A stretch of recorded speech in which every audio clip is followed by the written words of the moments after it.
বর্তমান সময়ে প্রতিদিনই নিয়ম করে হচ্ছে স্বর্ণের বৃষ্টি।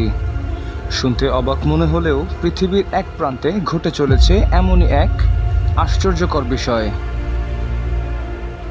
কিন্তু যদি কেউ ভুলবশত এই স্বর্ণের দিকে হাত বাড়ায় তবে তার মৃত্যু নিশ্চিত।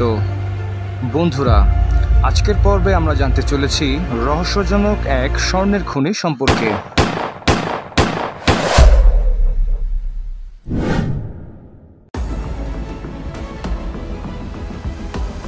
মূলত বরফে মোড়ানো আগ্নেয়গিরি থেকেই এভাবেই ছিটকে পড়ছে স্বর্ণ। প্রতিদিন প্রায় ৮০ গ্রাম স্বর্ণ উগরে দেয় এই আগ্নেয়গিরি, যার বর্তমান মূল্য প্রায় ৭ লক্ষ টাকা। স্বর্ণের এই আগ্নেয়গিরির নাম মাউন্ট এরিভাস। পৃথিবীর একেবারে সর্বদক্ষিণ প্রান্তে এই মাউন্ট এরিভাসের অবস্থান। এছাড়া দক্ষিণ প্রান্তে আর কোনো সক্রিয় আগ্নেয়গিরি নেই।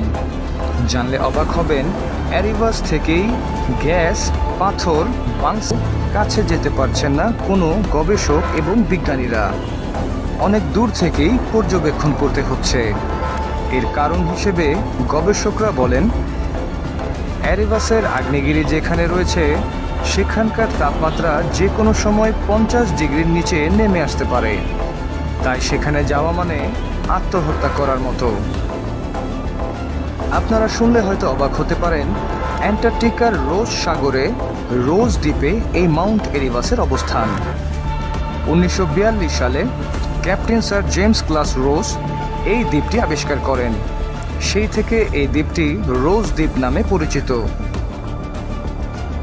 আশ্চর্যের ব্যাপার হলো, গবেষণায় দেখা গেছে পুরো অ্যান্টার্কটিকার বরফের মধ্যে মোট ১৩৮টি আগ্নেয়গিরি রয়েছে। এর মধ্যে মাত্র ৯টি সক্রিয়। আর এই ৯টি সক্রিয় আগ্নেয়গিরির মধ্যে সবথেকে বড় এবং উত্তপ্ত হল মাউন্ট এরিভাস।